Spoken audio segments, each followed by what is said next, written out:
Puasa sunnah ini merupakan terang di alam kubur kita nanti. Yang kedelapan, at-tasqil limizanihi, diberikan keringanan pada timbangan di hari akhirat nanti.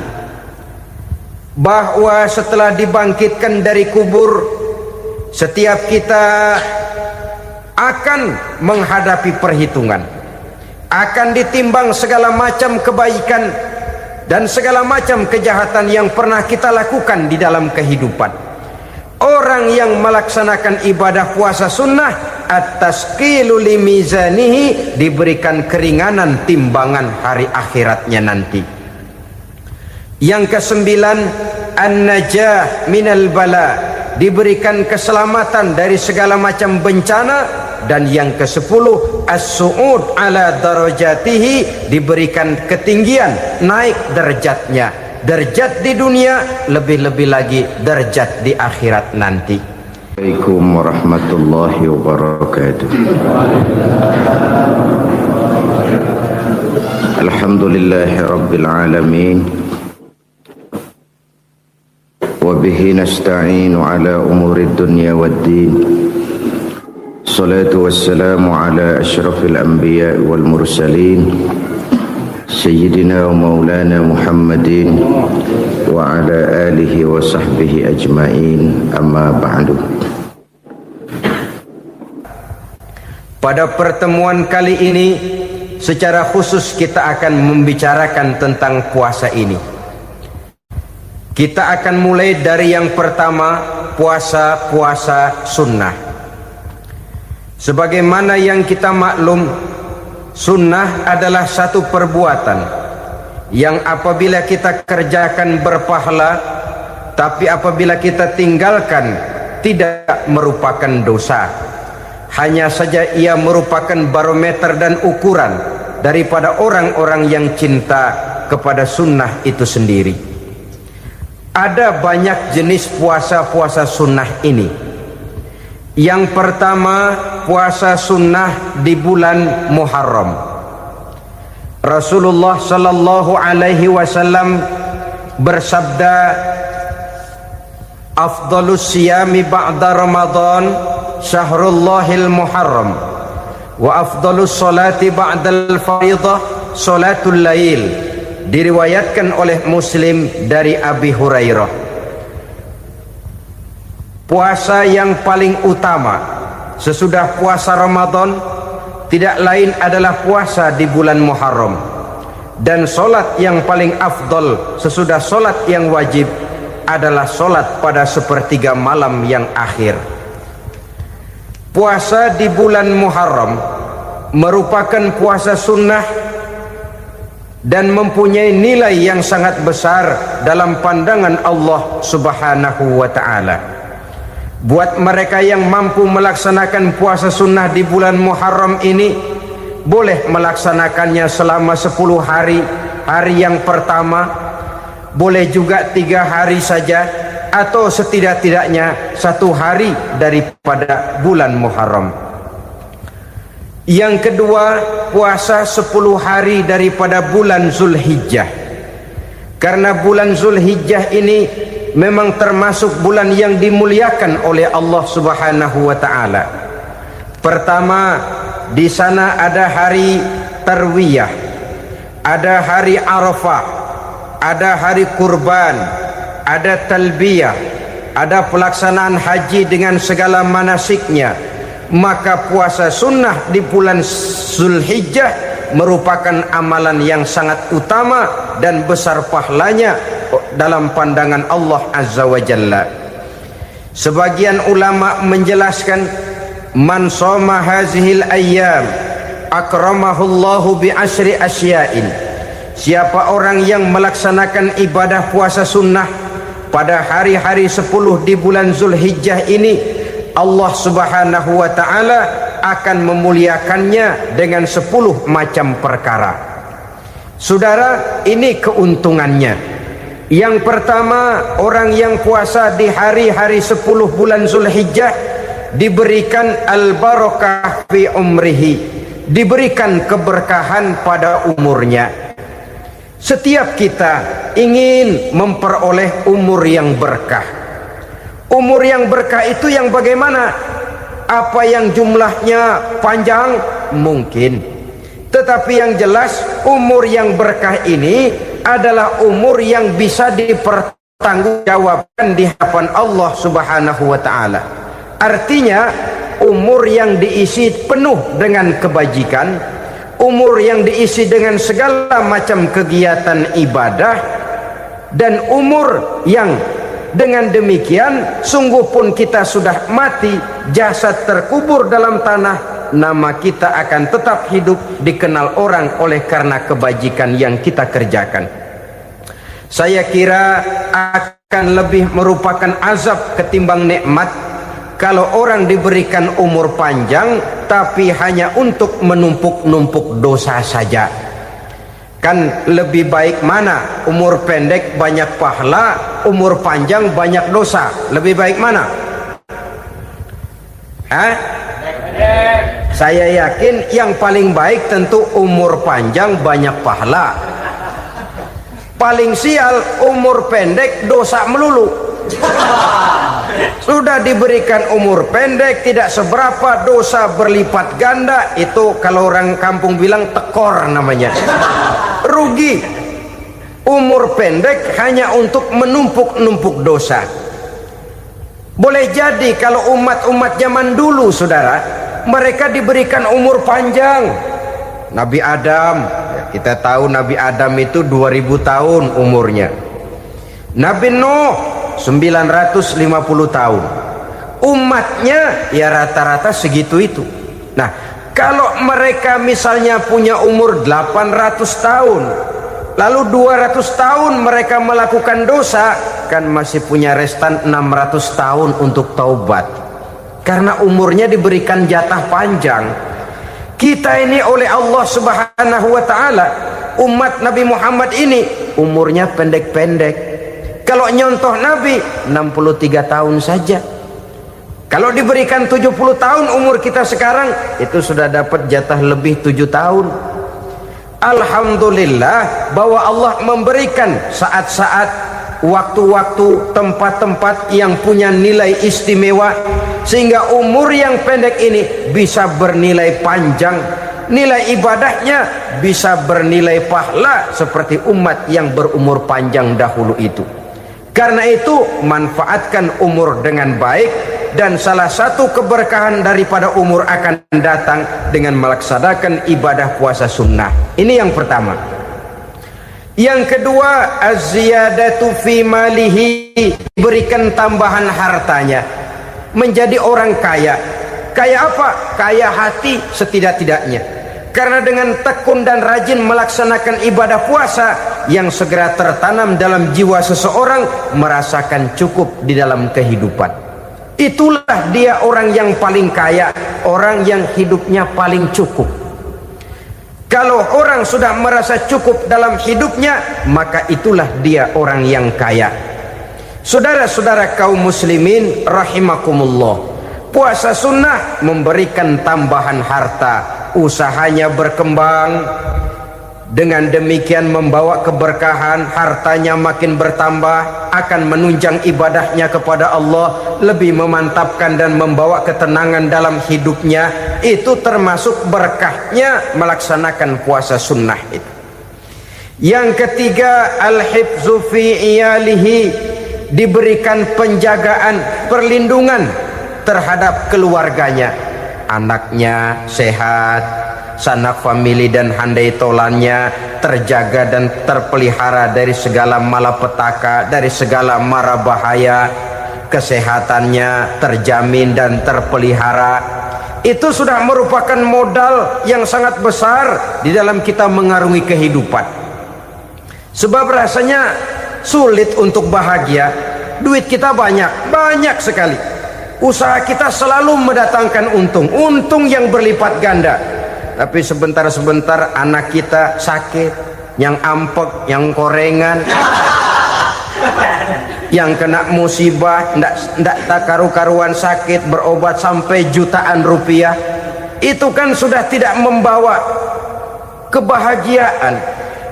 Uang masuk yang begitu banyak jumlahnya habis akhirnya untuk berobat saja. Sebenarnya hitung-hitung ya seri-seri juga.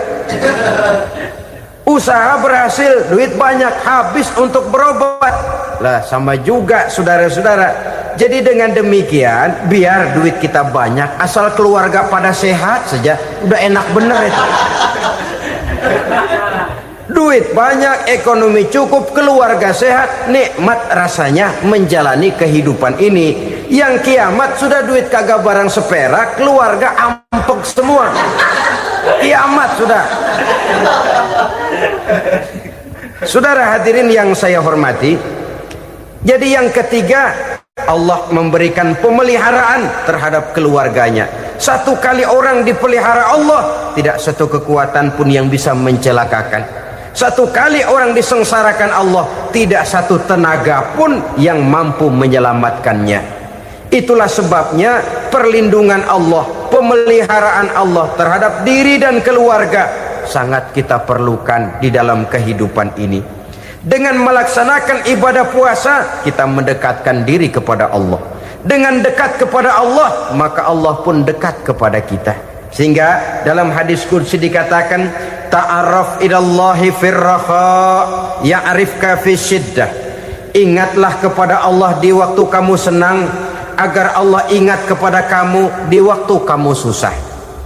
Yang kita laksanakan kadang-kadang sebaliknya.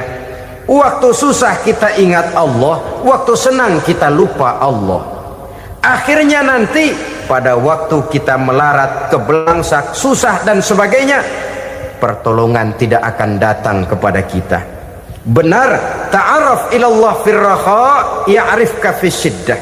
Ingatlah kepada Allah di waktu kamu susah, ingatlah kepada Allah di waktu kamu senang, agar Allah ingat kepadamu di waktu kamu mendapat kesusahan. Umumnya watak manusia memang kalau sudah dapat susah, ingat kepada Allah. Waktu duduk, waktu berbaring, sambil tidur, dalam segala keadaan Allah disebutnya, Allah dimintakan pertolongannya. Tapi dikala dia berada pada posisi di atas angin, merasa senang, bahagia, Allah terlupakan. Saudara-saudara kaum muslimin, itu yang ketiga. Yang keempat, at-takfiru li sayyiatihi.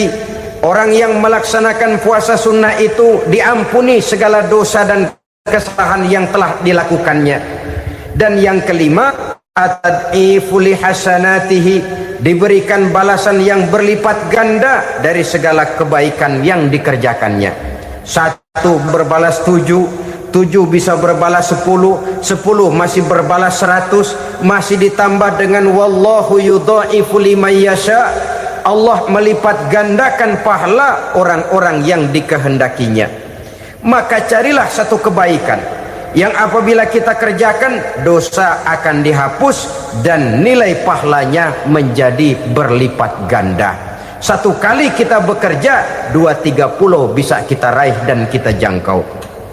Yang keenam, orang yang melaksanakan puasa sunnah di bulan Zulhijjah, at-tashil li sakarati mautihi, diberikan kemudahan pada saat menghadapi sakaratul maut.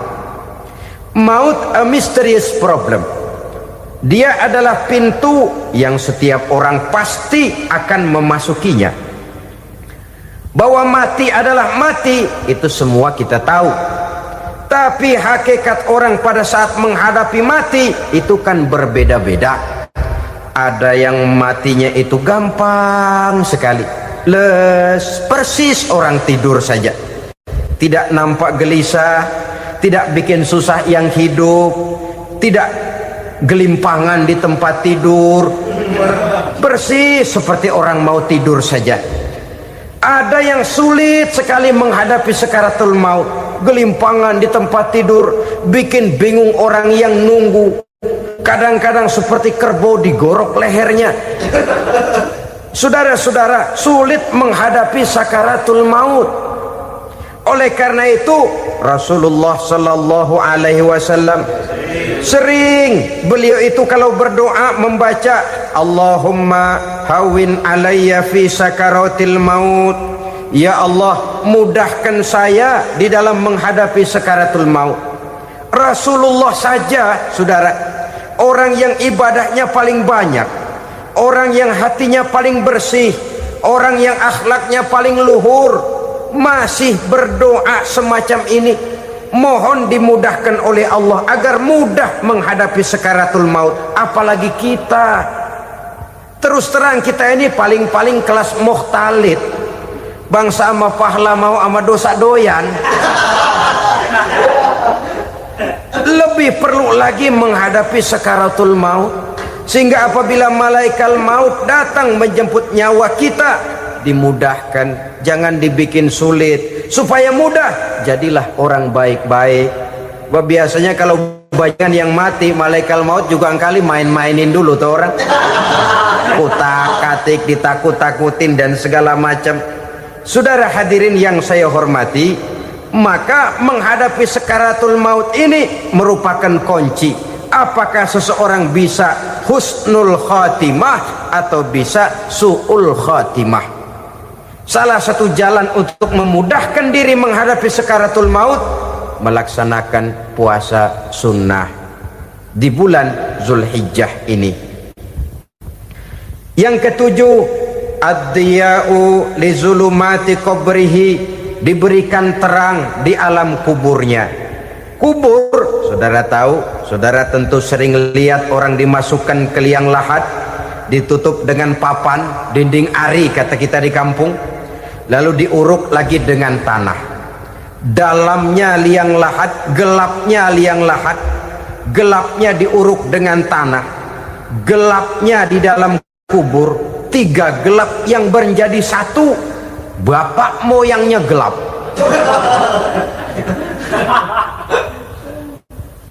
Puasa sunnah ini merupakan terang di alam kubur kita nanti. Yang kedelapan, at-tasqil limizanihi, diberikan keringanan pada timbangan di hari akhirat nanti. Bahwa setelah dibangkitkan dari kubur, setiap kita akan menghadapi perhitungan, akan ditimbang segala macam kebaikan dan segala macam kejahatan yang pernah kita lakukan di dalam kehidupan.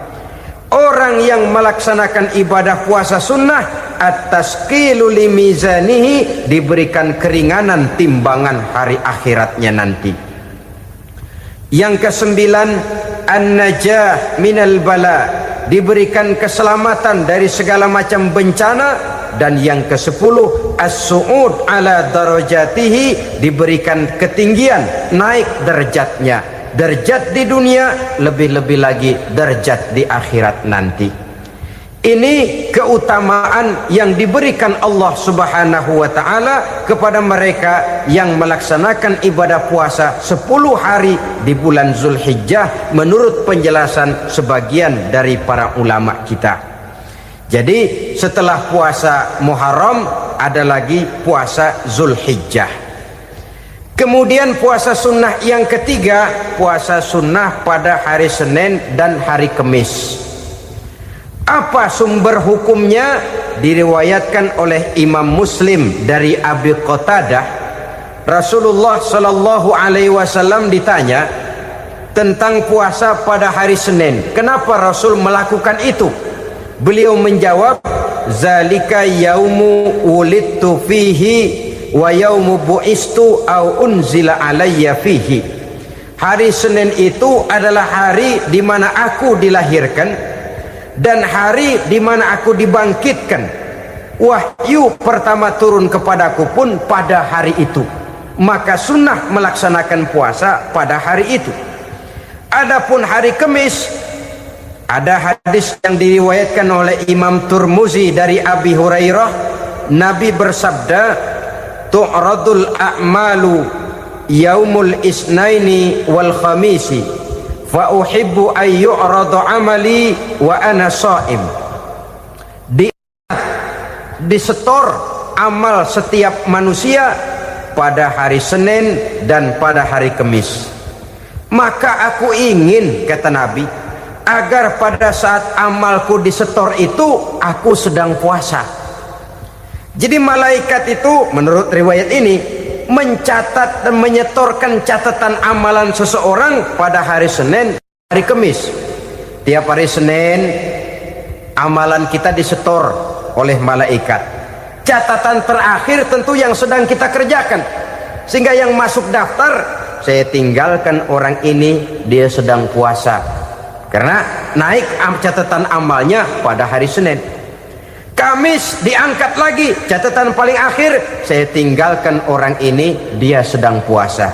Itu makna fa uhibbu ayyurada amali wa ana shaim. Aku senang kalau pada saat amalku disetor, catatan paling akhir aku lagi puasa. Satu keistimewaan. Alangkah celaka tiap amalan disetor kita sedang berbuat jahat. Senin, Kemis, teler, mabok, judi. Tiap amalan disetor, catatan akhirnya saya tinggalkan si fulan lagi teler. Laporan Senin. Kemis laporan lagi, saya tinggalkan si fulan lagi mirit kartu. Saudara hadirin yang saya muliakan, alangkah jeleknya catatan kita. Oleh karena itu sunnah puasa pada hari Senin dan hari Kamis. Ini amalan sunnah, saudara-saudara.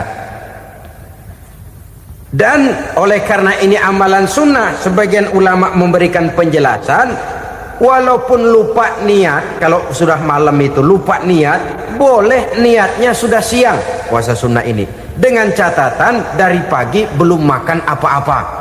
Malam saudara lupa, tahu-tahu ingat ini hari Senin, dah jam 10, niatlah jam 10 itu, sah puasanya asal dari pagi belum makan apa-apa. Tapi kalau sudah dapat 2 piring baru niat jam 10, itu lain, ngojek namanya.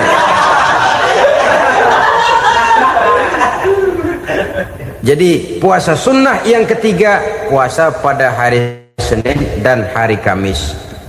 Yang keempat, puasa jenis sunnah yang keempat, puasa 6 hari di bulan Syawal.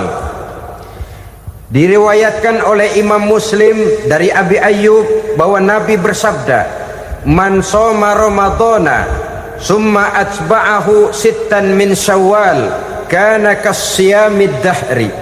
Barang siapa yang berpuasa di bulan Ramadan kemudian diikutinya dengan 6 hari di bulan Syawal, maka dia seolah-olah seperti orang yang berpuasa 1 abad lamanya. Allahu Akbar. Demikian besar keuntungannya. 6 hari di bulan Syawal sama dengan orang yang berpuasa 1 abad lamanya.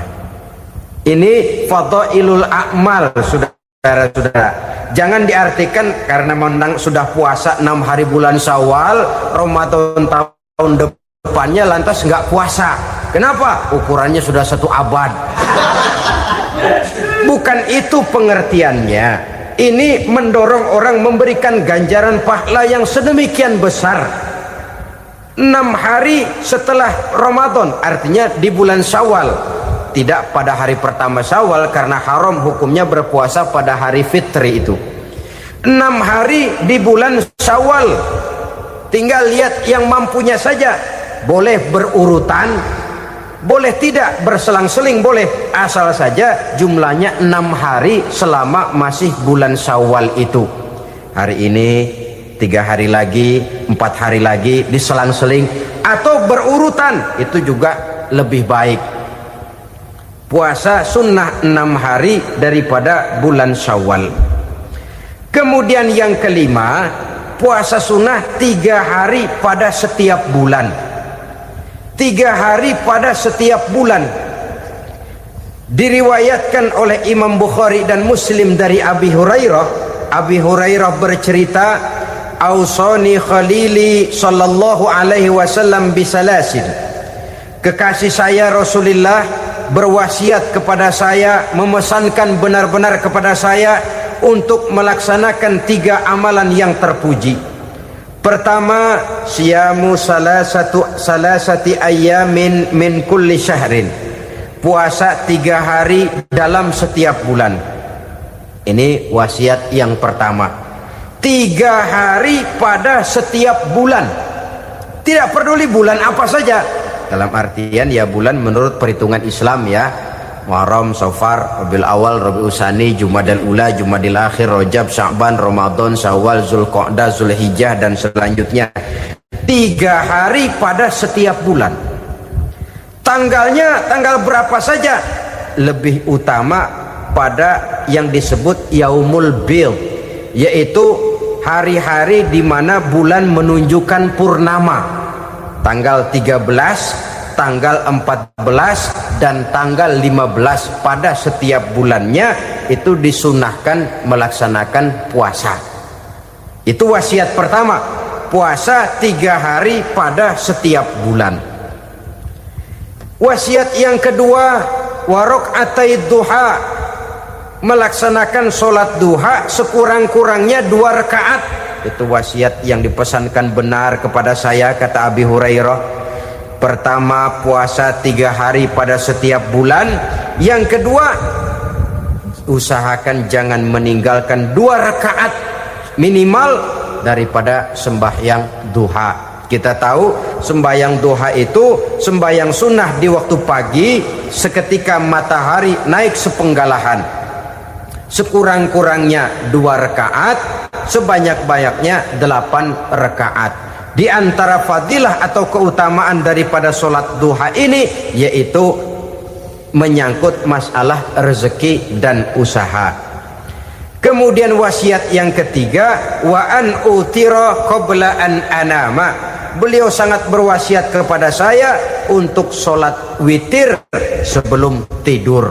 Artinya sholat malam sebagai amalan sunnah di dalam kehidupan kita. Jadi saudara-saudara, dalam hidup ini kita akan selalu berbentur dengan keperluan. Kalau pada satu saat kita sudah sampai kepada tahap berpikir ini keperluan saya, tentu hal-hal semacam ini akan kita kerjakan. Kita belum tergerak melaksanakan ini semua oleh karena barangkali kita merasa belum memerlukannya. Karena itu marilah kita berusaha di samping melaksanakan puasa yang wajib juga melaksanakan puasa yang sunnah di dalam kehidupan kita. Ini jenis puasa-puasa yang sunnah. Kemudian yang kedua, ada macam puasa yang disebut puasa nazar. Hukum pelaksanaannya wajib apabila nazarnya sudah terwujud. Puasa nazar, puasa yang dikaitkan dengan suatu persoalan. Umpamanya, kalau saya lulus ujian, saya akan puasa 1 minggu lamanya. Begitu ujiannya ternyata lulus, dia wajib bayar nazarnya. Puasa 7 hari, tidak lagi sunnah tapi wajib karena dia nazarkan. Asal saja tidak sah nazar kepada yang makruh apalagi kepada yang haram. Umpamanya nazar kalau tembus 6 nomor mau puasa 3 hari. Itu nazar semacam itu bukan saja tidak sah tapi haram hukumnya. Tidak boleh nazar kepada yang makruh apalagi kepada yang haram. Jadi apabila maksud yang sudah kita niatkan tercapai, wajiblah nazar itu dibayar, yaitu kalau nazarnya sunnah melaksanakan ibadah puasa. Saudara-saudara kaum muslimin rahimakumullah. Jenis puasa yang ketiga kita kenal dengan puasa wajib. Dan ini kita laksanakan pada bulan suci Ramadan. Tentang teknis pelaksanaan ibadah puasa di bulan Ramadan sudah pernah saya bicarakan pada pertemuan tentang Ramadan dan Idul Fitri. Pada kesempatan ini saya hanya ingin mengajak bahwa di dalam melaksanakan ibadah puasa Ramadan ini, marilah kita mengadakan evaluasi. Kenapa demikian? Barangkali secara jujur, walaupun agak berat, saya masih harus berkata, masih banyak di antara kita umat Islam yang di dalam melaksanakan suatu ibadah terjebak dalam rutinitas ritual. Apa itu rutinitas ritual? Itu bahasa susah. Berhubung saya tidak ingin bicara yang susah-susah, kita bicara yang mudah-mudah saja. Maksud saya, banyak di antara kita umat Islam yang di dalam melaksanakan suatu ibadah itu hanya dengan prinsip asal sekadar gugur kewajiban saja. Akibatnya, sampai sejauh mana ibadah itu berhasil membentuk kepribadian diri kita, kita jarang mengadakan evaluasi dan penilaian. Sholat yang penting gugur kewajiban. Puasa yang penting sudah gugur kewajiban. Haji yang penting sudah gugur kewajiban. Maka jangan heran kalau itu yang jadi prinsip, ibadah lantas tidak punya dampak dalam membentuk kepribadian diri.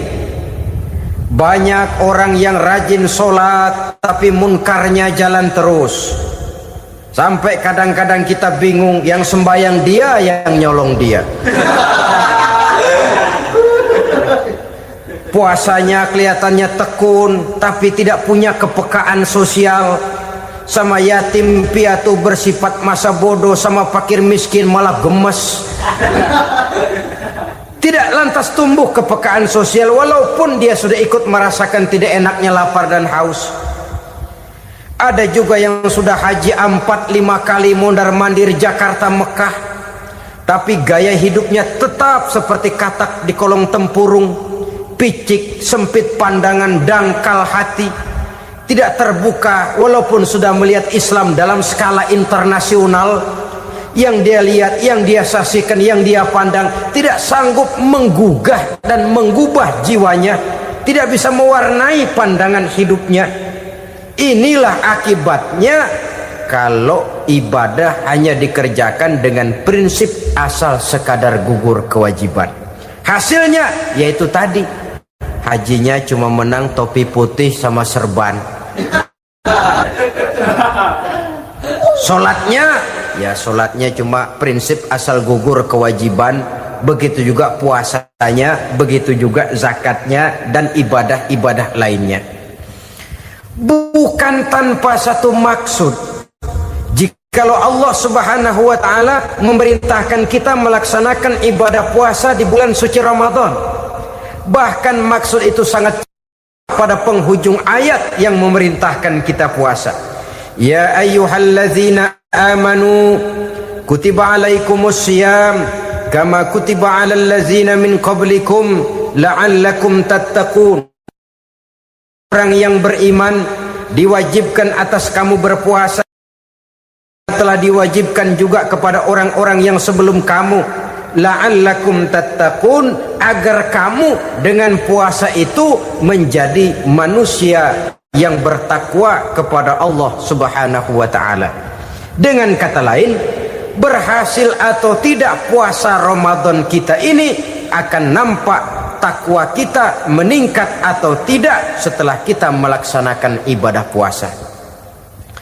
Sehingga kalau orang mengatakan Ramadan itu merupakan month of training, bulan latihan, keluar latihan tentu harus semakin naik dan baik gaya kehidupan kita. Jadi tujuan utama daripada pelaksanaan ibadah puasa adalah untuk membentuk manusia yang bertakwa. Nah, takwa itu kata Imam Qushairi hurufnya ada 4. Ta, qaf, wawu, ya. Masing-masing huruf ini simbol dari pribadi orang yang bertakwa, bina dan dibentuk oleh pelaksanaan puasanya. Mari kita lihat. Huruf ta adalah lambang dari sifat tawadhu, rendah hati. Orang yang bertakwa, orang yang tidak mempunyai sifat sombong. Puasa menanamkan kita kesadaran terhadap kelemahan, terhadap keterbatasan, terhadap segala ketidakmampuan yang kita miliki. Ya Allah, baru sehari nggak kena makan, nggak kena minum, sudah begini lemesnya. Puasa memang, kalau pagi orang masih sehat, masih terdorong oleh sahur, siang masih lumayan, tapi zuhur ke atas biasanya mulai sikap lemah manusiawi, keterbatasan kekuatan biologis itu mulai nampak. Dari sini tanam satu kesadaran, kalau begitu apa yang mau disembuhkan di hadapan Allah? Kaya, siapa sih orang paling kaya? Ilmu, siapa sih orang paling pintar? Pangkat, siapa sih orang paling tinggi jabatannya? Dari sifat semacam ini lahir introspeksi, rasa mawas diri, timbul sifat tawaduknya, rendah hatinya, tidak melonjak menjadi angku dan sombong lantaran sedikit kemampuan dan kekuatan yang dimilikinya. Lalu untuk sikap yang lebih jauh, terwujudlah, terbentuklah apa yang dinamakan stabilitas temperatur batin. Orang tetap konstan menjaga nilai-nilai idealisme yang pernah dimilikinya. Dia mulai dengan adil, dia berjalan tetap dengan keadilan, dan dia berakhir juga tetap dalam keadilan. Jangan mulainya adil, tengahnya setengah adil, di akhirnya malah zolim sama sekali. Ini tidak punya stabilitas temperatur batin. Kan banyak orang begitu toh. Mulanya benar, belakangan mau benar sendiri. Mulanya sudah rela berkorban buat kepentingan orang banyak, belakangan malah selalu mengorbankan kepentingan orang banyak. Waktu di bawah rajin baca ayat kursi, dapat kursi lupa ayat. Stabilitas temperatur batin, tertipu oleh perasaan seolah-olah situasi dan kondisi sudah serba memungkinkan, sudah serba menguntungkan. Orang yang dibentuk pribadinya oleh pelaksanaan ibadah puasa, dia sadar apapun keberhasilannya, apapun kedudukannya, apapun nilai kekayaannya, itu cuma sebagian kecil sekali dari apa yang ada pada zat Allah Subhanahu wa ta'ala. Hati tidak takabur, sesuai dengan namanya takabur dari kalimat takabbaro ya takabbaru, membesar-besarkan diri. Orang yang suka membesar-besarkan diri, orang yang tidak yakin bahwa dirinya orang besar, lalu dibesar-besarkan dirinya. Sebenarnya itu sudah satu sikap di mana dia tidak percaya kepada diri sendiri. Dirinya sebenarnya bukan apa-apa, cuma ingin dianggap besar, lalu dibesar-besarkan. Takabbur namanya.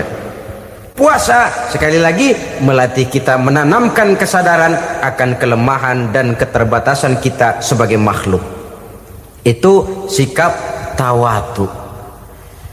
Fir'aun, saudara tahu Fir'aun, lama-lama dia jadi raja, lupa diri dan lupa daratan, melonjak menjadi angku dan sombong sampai kepada puncak kekurang ajarannya, memproklamirkan dirinya menjadi Tuhan.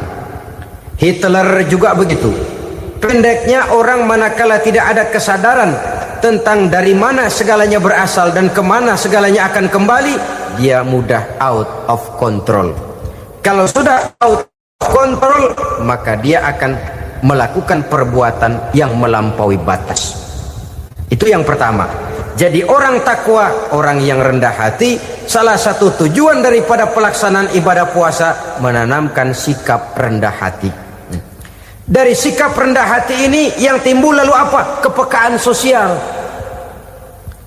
Kalau saya puasa, saya sudah merasakan bagaimana tidak enaknya lapar. Saya sudah merasakan bagaimana tidak enaknya haus. Tapi bagaimanapun, saya lapar cuma sebentar, saya haus cuma sebentar. Selesai maghrib, lapar saya hilang, haus saya hilang. Bagaimana yatim piatu, orang-orang tua jompo yang perlu santunan, orang-orang miskin yang terkapar di kolong-kolong jembatan, yang tiap hari merasakan perasaan seperti ini tanpa tahu kapan hidup dan nasibnya akan berubah. Tidur beratapkan langit, berselimut koran. Kalau demikian, saya ini beruntung. Kalau demikian, apa yang bisa saya lakukan untuk mereka? Kepekaan sosial ini lalu timbul dalam apa yang orang sekarang namakan solidaritas kesetiakawanan sosial. Hidup tidak hanya untuk kepentingan diri dan perutnya sendiri saja, tapi mau menolong, mau membantu orang yang memang memerlukan bantuan dan pertolongan itu sendiri.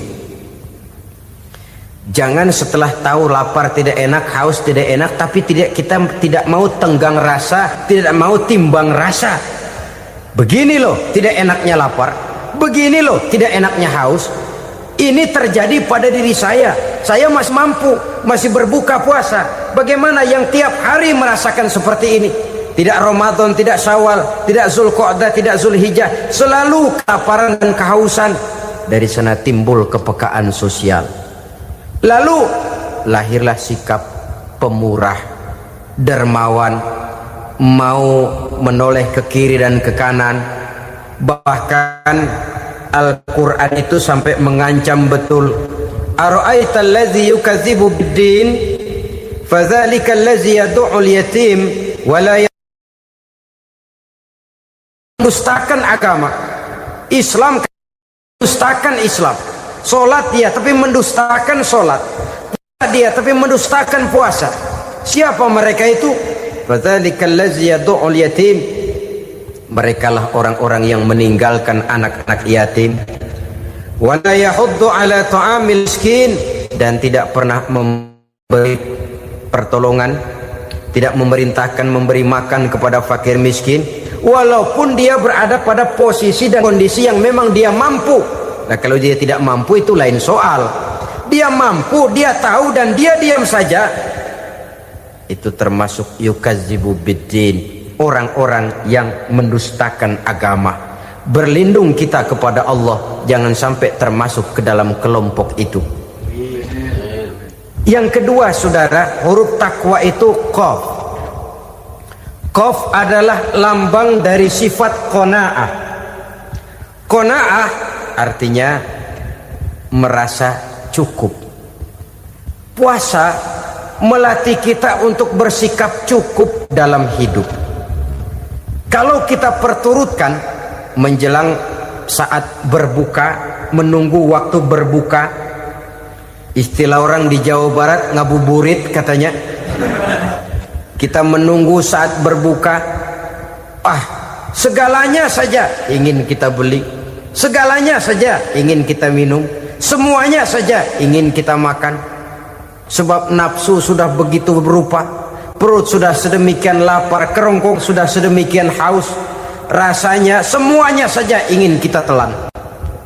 Tapi tahukah kita bahwa setelah maghrib berbunyi, berapa banyak yang kita makan, berapa banyak yang kita minum? Sesuaikah dengan keinginan kita tadi siang? Tadi siang semuanya ingin kita makan, tadi siang semuanya ingin kita minum. Setelah berbuka, berapa banyak yang kita makan, berapa banyak yang kita minum? Itulah kehidupan. Segalanya ingin kita kuasai, segalanya ingin kita punyai, tapi berapa sih yang benar-benar kita perlukan? Maka orang kaya adalah orang yang hidupnya cukup. Orang miskin hakikat yang selalu merasa kurang. Bagaimanapun besar rumah, banyak uang kita, berpuluh kendaraan kita, kalau hidup selalu merasa kurang, itu artinya kita masih miskin. Maka jikalau ingin menjadi orang kaya, kuncinya hakikatnya cuma satu, hati kita merasa cukup dengan yang diberikan Allah, bersyukur atas segala nikmatnya, dan dengan syukur itu, nikmat itu akan ditambah oleh Allah Subhanahu wa ta'ala. Puasa menimbulkan sifat qanaah, dan qanaah adalah watak daripada orang-orang yang bertakwa kepada Allah Subhanahu wa ta'ala. Persis seperti orang minum air laut, makin diminum makin haus, makin diminum makin kering tenggorokan. Begitulah orang berhadapan dengan materi. Tadinya dia akan senang kalau dia merasa punya tanah ratusan hektar.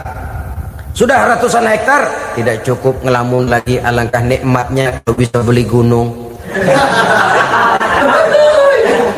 Gunung dibeli, sudah punya gunung, lihat laut, aduh kalau laut juga bisa dibeli, beli lagi laut. Sudah punya laut, lihat ke atas langit, ada yang jual apa enggak ya?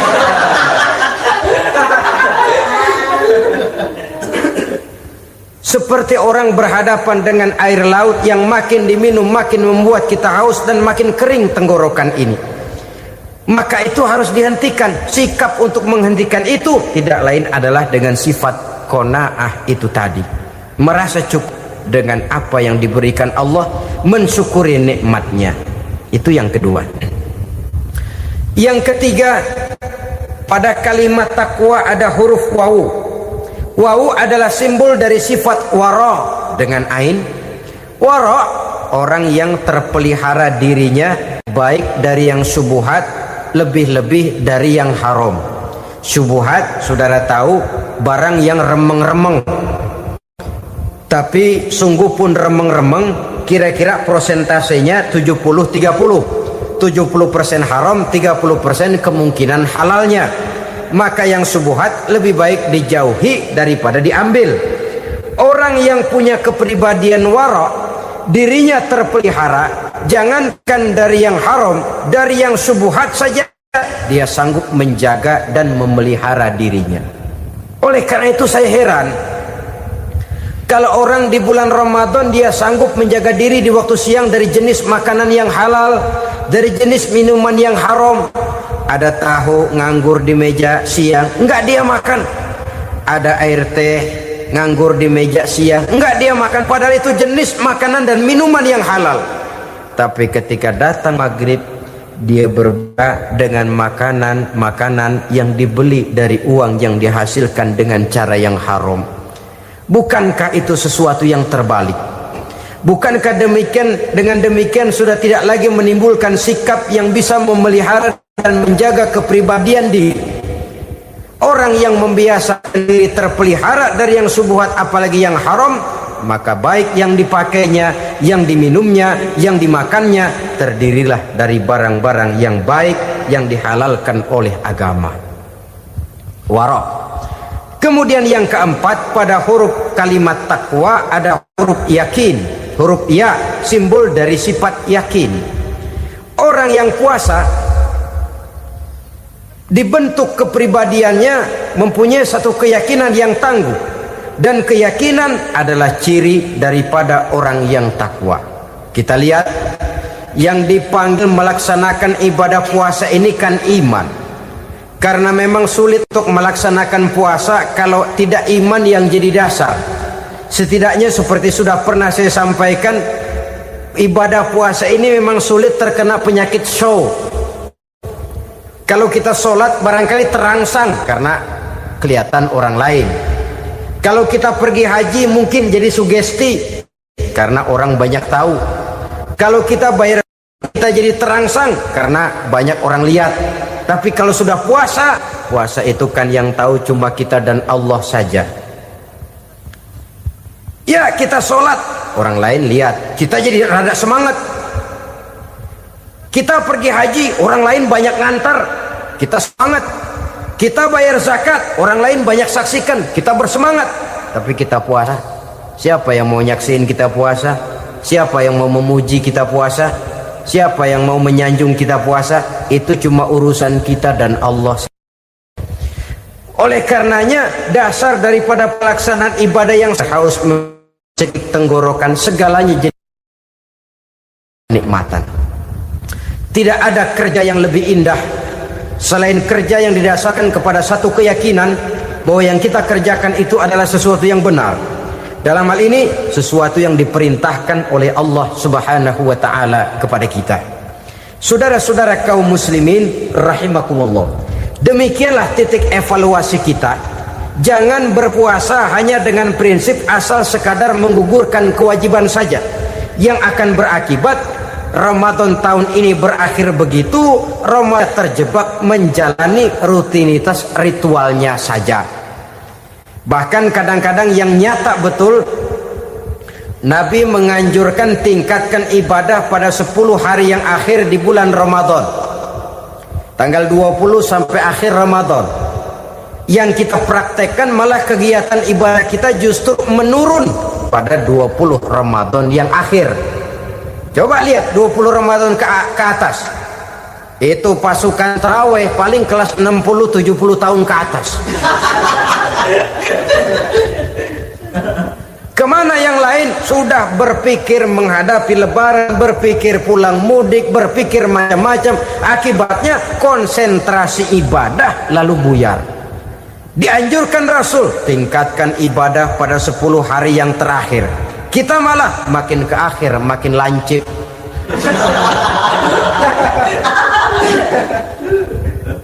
Saudara-saudara kaum muslimin rahimakumullah, kita terjebak oleh sesuatu yang sementara, oleh sesuatu yang bersifat kulit, lalu meninggalkan isinya.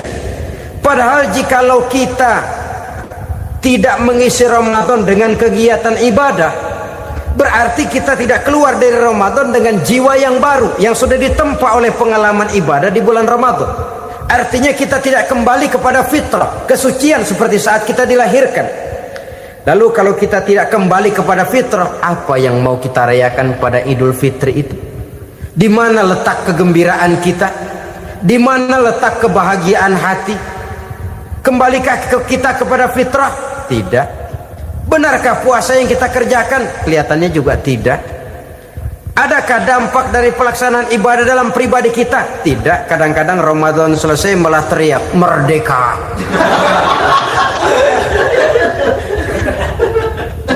Kalau tadinya Ramadan dia merasa terhalang, mau keluar siang, mau makan siang, bulan puasa, mau minum siang, bulan puasa, mau gandengan, bulan puasa. Ramadan selesai, kibarin bendera, teriak merdeka.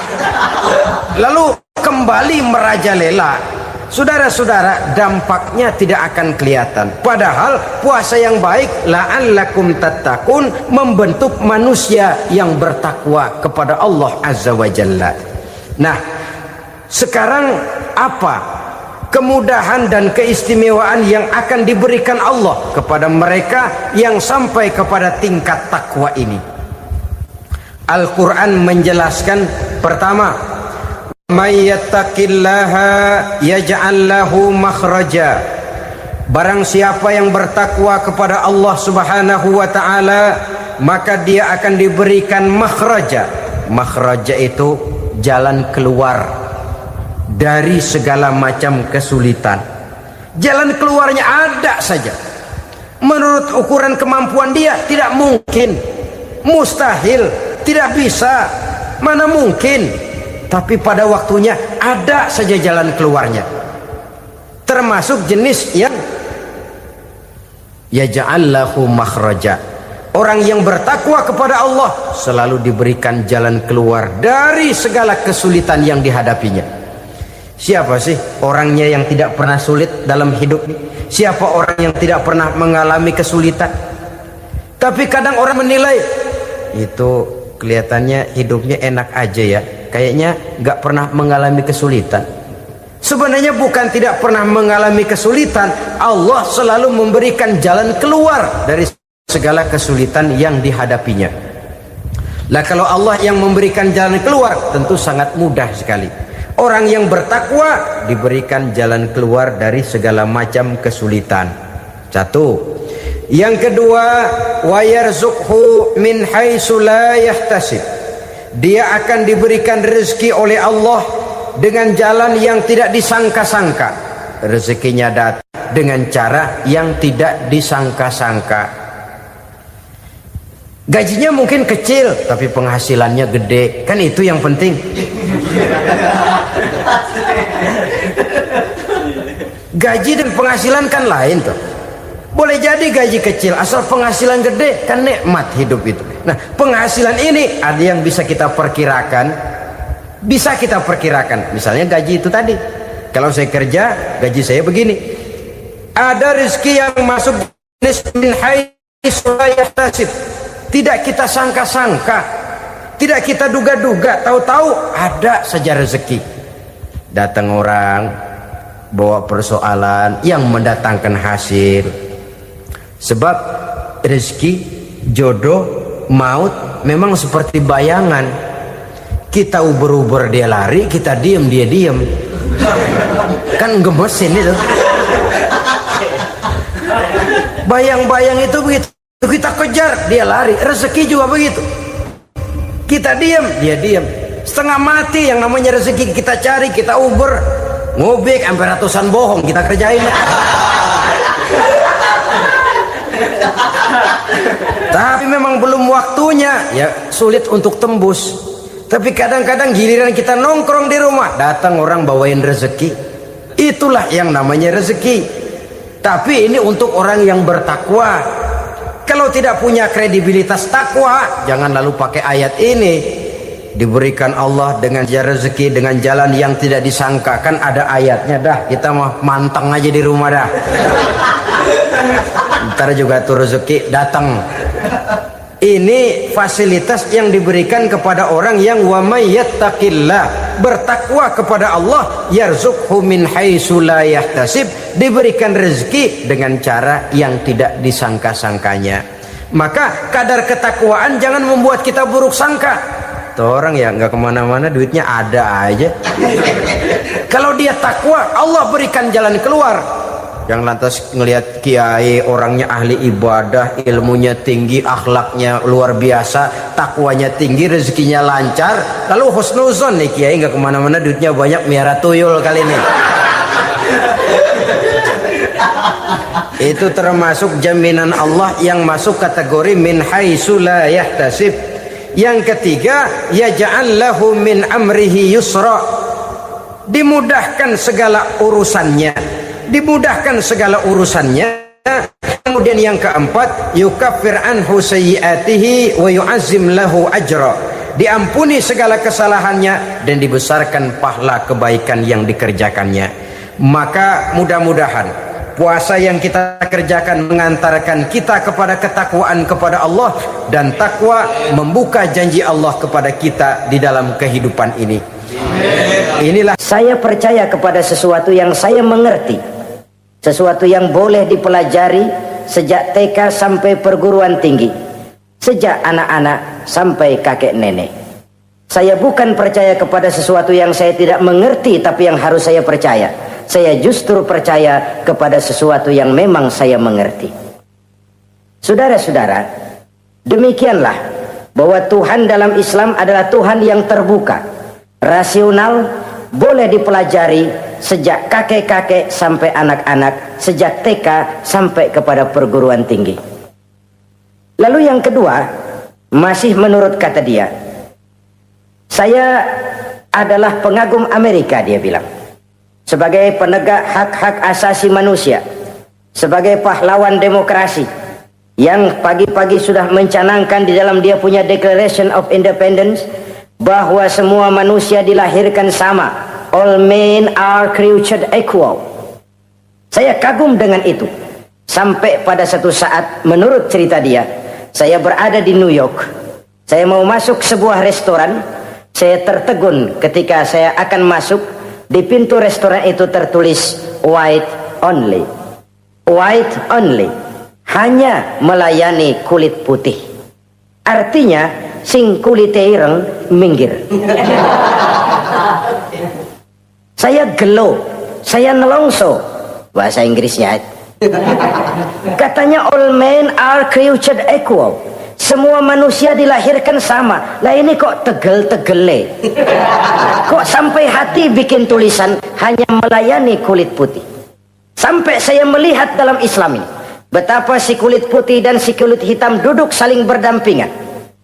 Masjid menjadi simbol semangat kebersamaan mereka. Siapapun masuk masjid, buka sepatu. Di sana mereka menghadap ke arah yang sama, menyembah Allah Tuhan yang sama, mengikuti cara Rasul yang sama, melakukan gerak yang sama, membaca bacaan yang sama, dengan bahasa yang sama. Persaudaraan seperti inilah yang lama saya dambakan. Ini kenapa saya memilih Islam. Saudara-saudara kaum muslimin, saya ingin menggunakan cerita ini sebagai pengantar bahwa salah satu misi Islam memang membebaskan manusia dari ras diskriminasi. Nabi menyatakan, innallaha la yanzuru ila suwarikum wa amwalikum, walakin yanzuru ila qulubikum wa a'malikum. Sungguh Allah tidak melihat tampangmu, Allah tidak melihat potonganmu, Allah juga tidak melihat hartamu. Yang Allah lihat adalah hati dan amal perbuatanmu. Islam membebaskan manusia dari ras diskriminasi. Dari manapun orang datang, apapun warna kulitnya, dari suku apapun ia dilahirkan, akidah mengikatnya dalam satu persaudaraan yang mesra, persaudaraan Islam. Nilai manusia dengan demikian bergantung kepada ketakwaannya. Takwa, seperti kita tahu, adalah bahasa Quran yang sudah menjadi bahasa kita. Sedemikian sering kalimat ini dipakai, sampai-sampai ia mengalami pergeseran dari arti yang sebenarnya. Takwa, sejauh yang kita baca dari peninggalan para ulama kita, mempunyai konotasi imtithalul awamir wajtinabun nawahi, melaksanakan seluruh yang diperintah Allah dan meninggalkan semua yang dilarangnya. Apa perbedaan prinsipnya? Kalau melaksanakan perintah itu sesuai dengan kemampuan, tapi menjauhi larangan itu mutlak.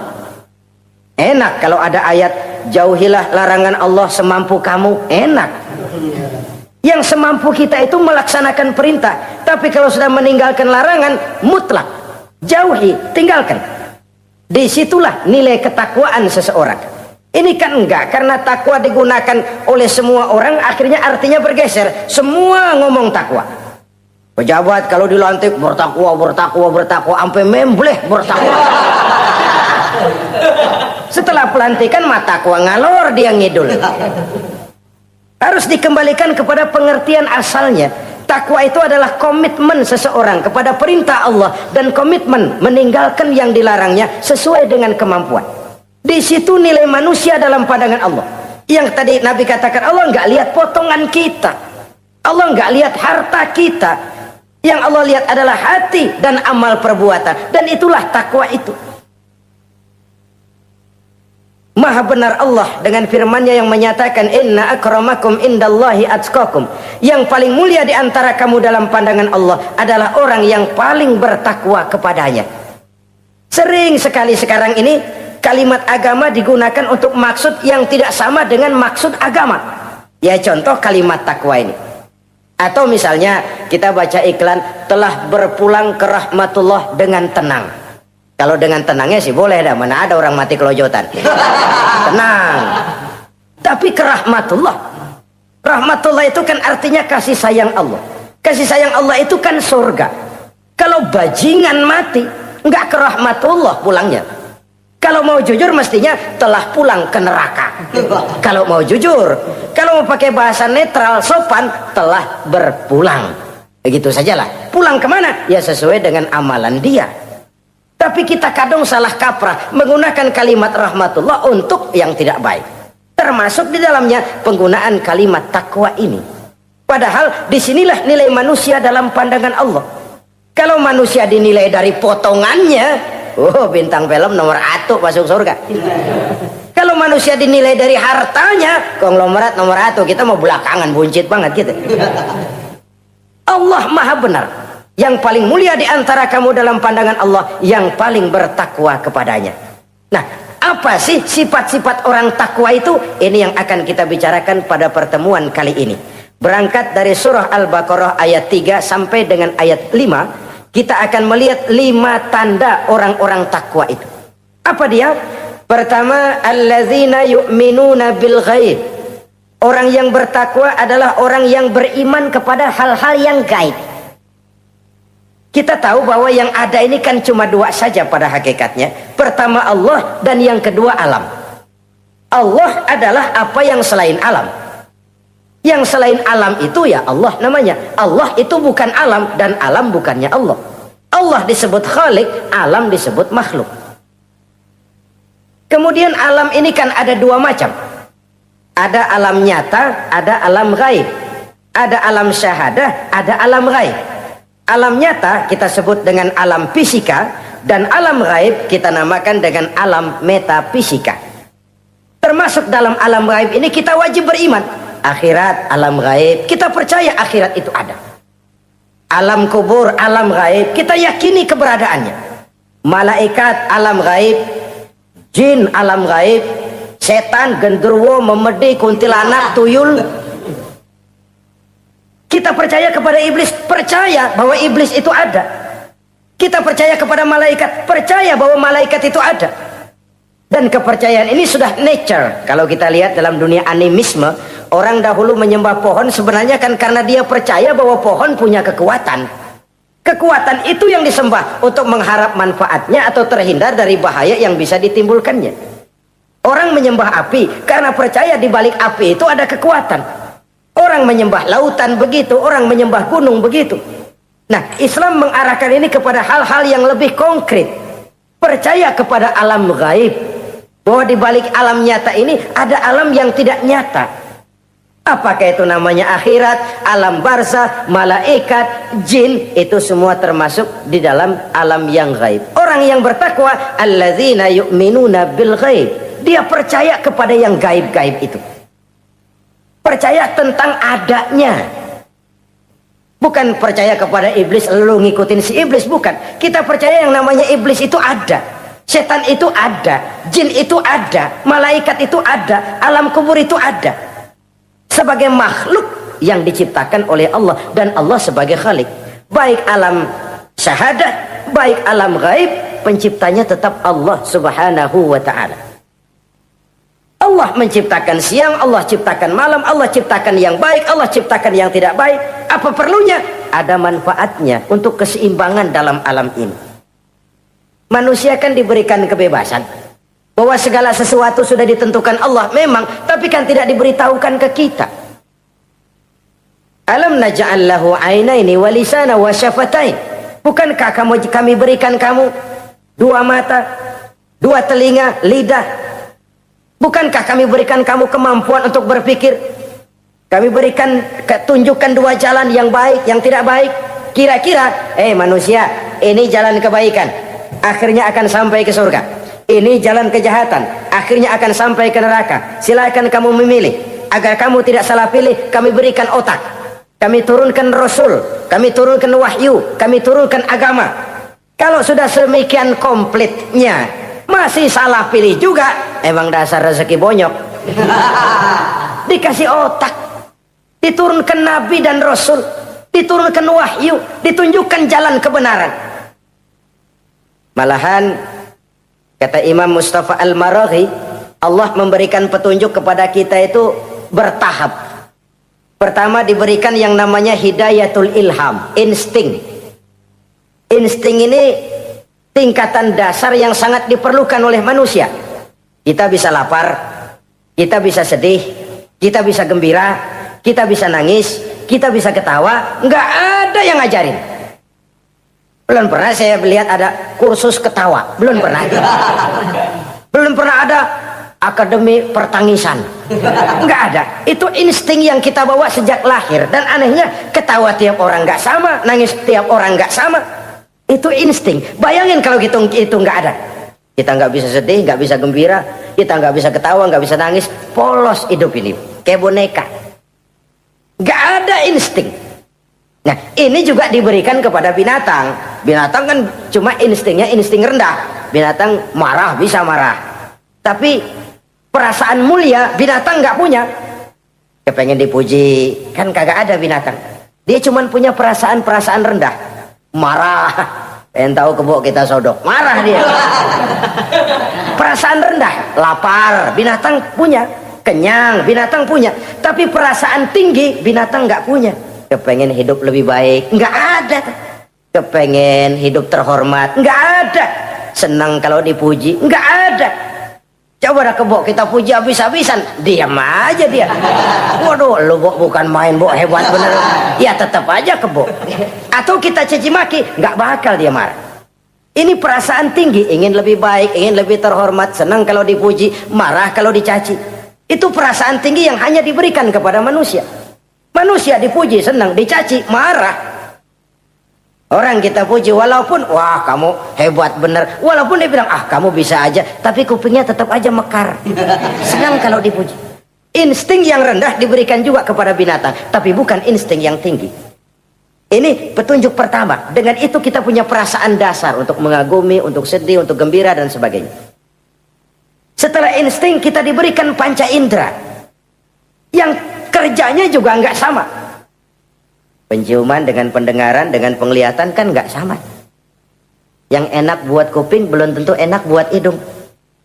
Orang buang angin kalau ditinjau dari segi bunyi enak buat kuping, tapi hidung kan kelabakan. Kerjanya nggak sama. Panca indera ini penting sebagai kesiapan untuk melayani insting. Persiapan melayani insting. Cukupkah? Tidak. Binatang juga diberikan panca indera. Bahkan kadang-kadang panca indera binatang lebih tajam daripada panca indera manusia. Nah, lalu diberikan yang ketiga. Ini yang membedakan manusia dari binatang. Apa? Hidayah berupa akal, pikiran. Dengan ini coba kita lihat. Manusia bikin rumah, burung bikin rumah. Tapi bandingkan, rumah burung dari tahun atu, ya gitu-gitu aja. Tapi rumah manusia, Masya Allah, modelnya macam-macam. Ada yang kita dari jauh nggak ngerti ini celengan apa rumah orang ini, bundar begini. Binatang bikin rumah, manusia bikin rumah.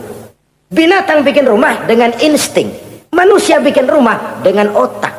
Hasilnya berbeda. Manusia tidak punya sayap, tapi dengan otaknya dia bisa terbang lebih tinggi dari burung. Manusia tidak bernapas dengan insang, tapi dengan otaknya dia bisa nyelam lebih dalam daripada ikan. Ini kelebihan manusia dari binatang, diberikan otak. Belum cukup rupanya otak, karena otak ini penemuannya relatif. Apa yang dianggap hari ini benar, besok udah nggak benar. Apa yang hari ini otaknya bilang baik, besok dia bilang jelek. Apa yang hari ini otaknya bilang katakan jelek, besok dia bilang baik. Yang relatif tidak bisa dijadikan pegangan. Maka Allah lalu memberikan yang keempat. Hidayatuddin namanya. Petunjuk berupa agama. Diberikan insting, diberikan panca indera, diberikan otak, lalu diberikan agama. Turun para rasul yang 25 itu yang merupakan mata rantai yang berkaitan. Tidak terpisah. Misi samawi, semuanya sama bersumber dari Allah yang satu itu. Setelah agama datang, masih ada yang lebih penting. Apa? Hidayah yang disebut taufik. Persesuaian kehendak antara kita dengan Allah. Kalau taufik tidak datang, kalau taufik tidak dapat, Kan'an saja anak Nabi Nuh kufur. Anak Nabi tidak dapat taufik namanya itu. Agama turun, bapaknya Nabi. Bapaknya Nabi. Azar, ayahnya Nabi Allah Ibrahim, tidak mendapat taufik.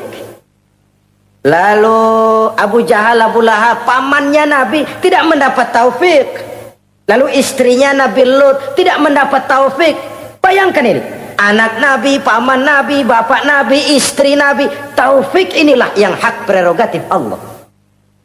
Insting semua dikasih, panca indera semua dikasih, otak semua dikasih, agama kepada semua diturunkan. Tapi taufik ini hak prerogatif Allah. Lah kita ini bersyukur, ponakan Nabi aja bukan dapat taufik. Tidak sekedar mendengar Islam, mendengar agama, tapi mengikuti agama itu sendiri. Inilah institusi-institusi yang diberikan Allah kepada kita. Jadi kalau sudah begini lengkap, manusia, nih aku kasih, tempuh jalan ini, masih salah juga, dasar sableng. Pantas kalau Allah mengadili, pantas kalau Allah memberikan sanksi. Kenapa? Rasul udah turun, otak dikasih, panca indera dikasih, peringatan dikasih, masih salah juga, pantas dong kalau diadili. Kecuali kalau Allah nggak nurunin apa-apa, hidup dah selagu-lagu lu sono, mau guling mau gupak terserah deh. Kalau begitu lalu ada pengadilan, nggak adil. Ini institusinya lengkap kok. Pantas kalau Allah mengadakan pengadilan di akhirat. Pantas kalau Allah meminta kita pertanggungan jawab komplit begini rupa. Nah, termasuk di dalamnya kita percaya kepada yang gaib ini.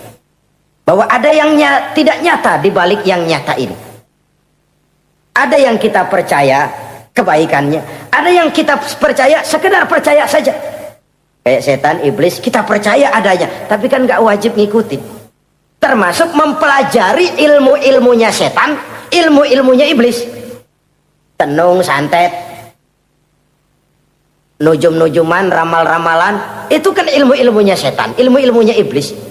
Belajar saja pun jangan, belajar saja pun nggak boleh, apalagi sampai mengamalkannya. Karena tatkala kita belajar apalagi mengamalkan, kita sudah bersekutu dengan setan dan iblis. Na'udzubillah summa na'udzubillah. Ini yang pertama. Jadi orang yang bertakwa itu sifatnya yang pertama, dia percaya kepada yang gaib. Di balik yang nyata ada yang tidak nyata. Lah, saudara-saudara, jangankan yang alam seperti ini ya, alam kubur, alam akhirat, masih di alam nyata ini saja ada sesuatu yang hanya kita bisa rasakan tapi nggak bisa kita lihat, nggak bisa kita pegang. Contohnya angin, ada tuh, kita rasain tapi kan nggak bisa kita pegang. Bentuknya bagaimana kita nggak tahu. Wah, merah pak, kenapa? Buktinya dikerok. Itu mah merah kerokan, bukan warna angin merah. Sesuatu yang ada tapi hanya bisa kita rasakan. Pedas, makan cabai pedas. Pedas itu ada, tapi kan abstrak. Mana sih pedasnya? Nggak bisa kita pegang, nggak bisa kita lihat, tapi kita rasain. Oh, itu yang hijau mah cabai, mang. Pedasnya mana pedasnya? Sesuatu yang cuma ada rasa, tanpa bentuk, tanpa bisa kita jamah. Ini satu langkah untuk mengantar kita memahami yang gaib, yang masih dalam alam nyata saja. Ada sesuatu yang kita cuma merasakan adanya, tapi kita nggak bisa lihat, kita nggak bisa pegang.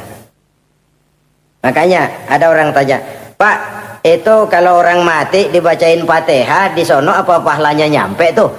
Saya jawab, kalau ente nggak percaya mati dulu dah. Mati dulu, bacain Fatihah, tungguin di sono. Kalau nggak nyampe balik lagi kemari. Long bagaimana hal-hal yang kayak begitu? Wong sholat saja kita nggak tahu sholat kita diterima atau tidak oleh Allah. Kita puasa, kita hanya melaksanakan. Allah mau terima apa tidak kita nggak tahu. Itu yang nyata-nyata, apalagi sudah berkaitan dengan hal-hal yang gaib. Ini sifat yang pertama, orang yang bertakwa, alladzina yu'minuna bil ghaib, dia percaya kepada yang gaib. Alam kubur itu ada, alam akhirat ada, malaikat ada, jin ada, surga ada, neraka ada, dan lain sebagainya. Satu. Yang kedua, orang yang bertakwa itu wa yuqimunas shalah. Setelah percaya kepada yang gaib, mereka juga mendirikan sholat. Nah, mari kita lihat ayatnya.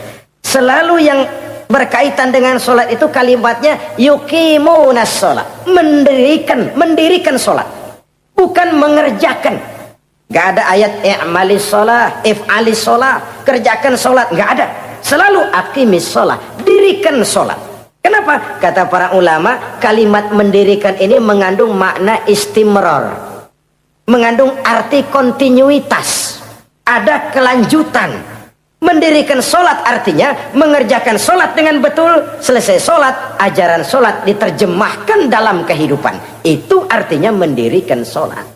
Nah, kalau dilihat dari sisi ini, banyak di antara kita yang sudah mengerjakan sholat tapi belum mendirikan sholat. Sebab mendirikan istimrar, ada kesinambungan. Selesai sholat, ajaran sholat diterjemahkan di tengah-tengah kehidupan bermasyarakat. Sehingga sholatnya punya refleksi, sholatnya punya bias dalam membentuk kepribadian dirinya. Ini kadang-kadang rancu, yang sembahyang dia, yang nyolong dia, yang baca Quran dia, yang fitnah orang dia, yang sedekah dia, yang nyolong dia juga. Ansip bingung bagaimana mutusinnya. Kalau mendirikan sholat mengandung arti kesinambungan, selesai sholat, ajaran sholat diterjemahkan dalam kehidupan. Apa? Banyak tentunya. Misalnya sholat melahirkan sikap rendah hati, melahirkan keikhlasan, melahirkan sifat jujur, melahirkan sifat disiplin, dan lain sebagainya. Dan itu diterjemahkan dalam kehidupan.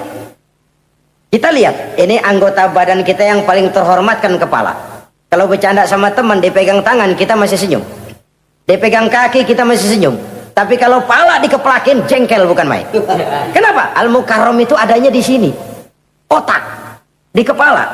Tapi kepala yang kita hormati ini, ketika sujud di hadapan Allah, sama rendahnya dengan telapak kaki kita. Allahu Akbar. Yang besar cuma Allah. Manusia, kepala sama rendah dengan telapak kaki. Kesadaran ini membias, selesai sholat, kembali ke masyarakat, sombongnya hilang. Apalagi ikhlas. Sholat itu kan lillahi ta'ala. Orang mau puji apa tidak, enggak soal.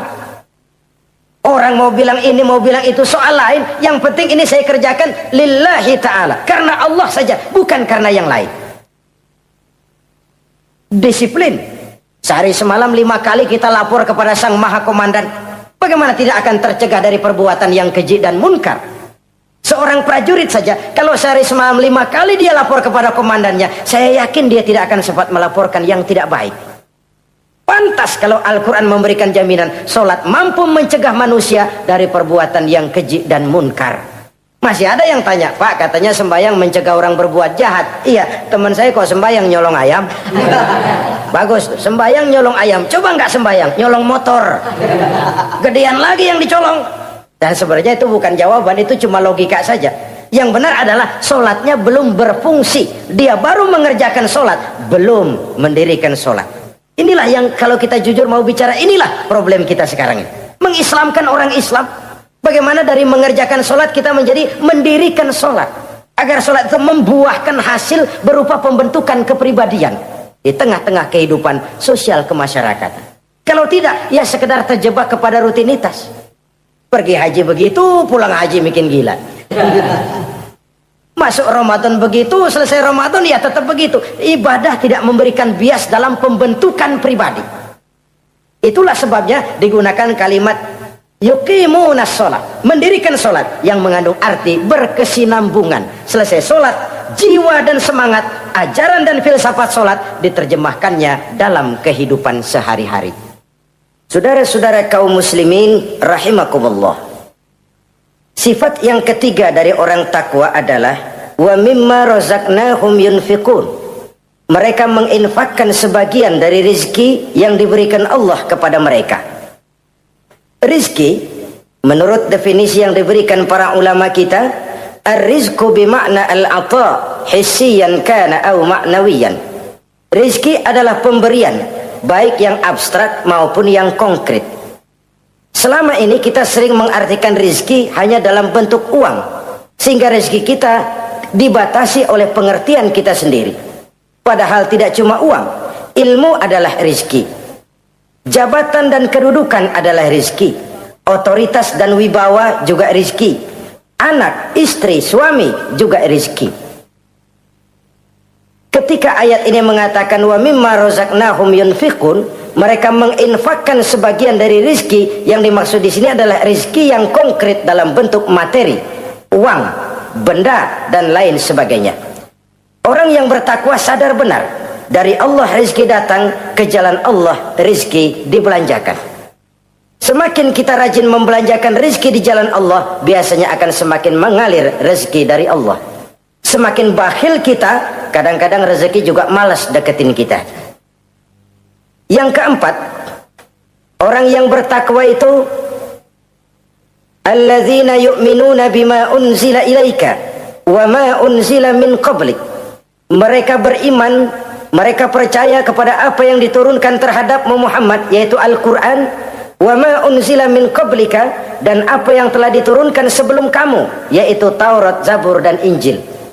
Orang yang takwa percaya bahwa Allah dahulu telah menurunkan Taurat kepada Musa, Allah telah menurunkan Zabur kepada Nabi Daud, Allah telah menurunkan Injil kepada Nabi Isa.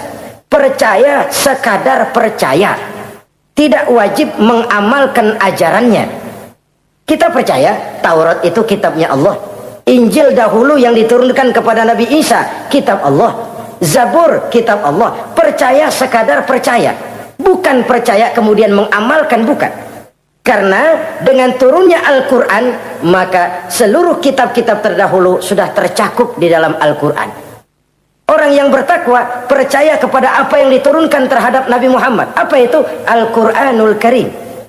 Bagaimana kepercayaan kita kepada Al-Quran? Bahwa dia kitab suci yang isi dan redaksinya langsung dari Allah, yang kita membacanya beribadah, mengerti atau tidak mengerti artinya.